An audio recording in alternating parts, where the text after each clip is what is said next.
തിരുവമ്പാടിയിൽ വീട്ടുടമയുടെ വൈദ്യുതി connection മുന്നറിയിപ്പില്ലാതെ വിച്ഛേദിച്ച KSEB നടപടി മനുഷ്യാവകാശ ലംഘനമാണെന്ന് ആരോപിച്ച് യൂത്ത് കോൺഗ്രസ് പ്രവർത്തകർ തിരുവമ്പാടി സെക്ഷൻ ഓഫീസിലേക്ക് റാന്തൽ തെളിയിച്ച് മാർച്ച് നടത്തി. വിഷയത്തിൽ കോടതിയെ സമീപിക്കുമെന്നും യൂത്ത് കോൺഗ്രസ് വ്യക്തമാക്കി. ഇതിനിടെ വീട്ടുടമസ്ഥൻ റസാഖിന്റെ ഭാര്യ മറിയം നൽകിയ പരാതിയിൽ 2 കെഎസ്ഇബി ജീവനക്കാർക്കെതിരെയും പോലീസ് കേസെടുത്തിട്ടുണ്ട്.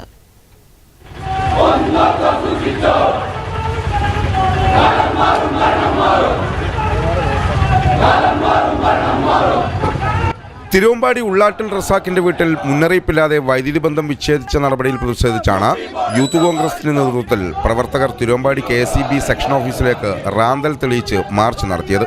ഓഫീസിന് മുന്നിൽ പോലീസ് പ്രതിഷേധ മാർച്ച് തടഞ്ഞു.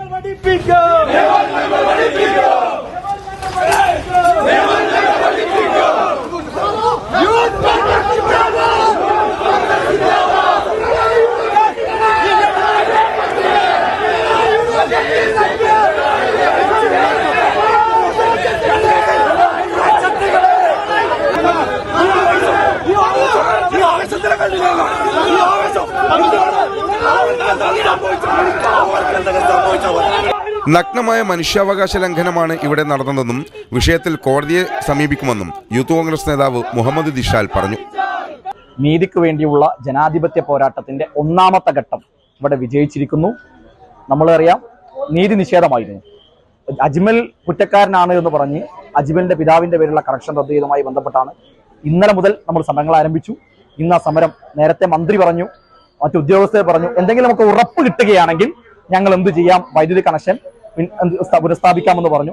ഒരു ഉറപ്പും ഒരു ചുക്കും ചുണ്ണാമ്പും വേണ്ടി വന്നില്ല.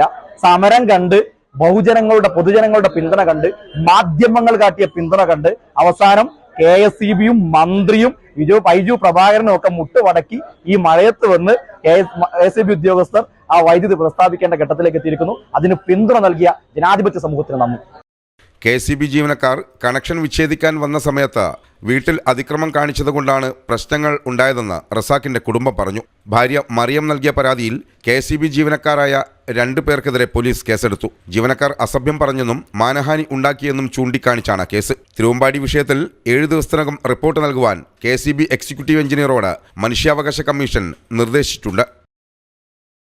News bureau, Thiruvambady.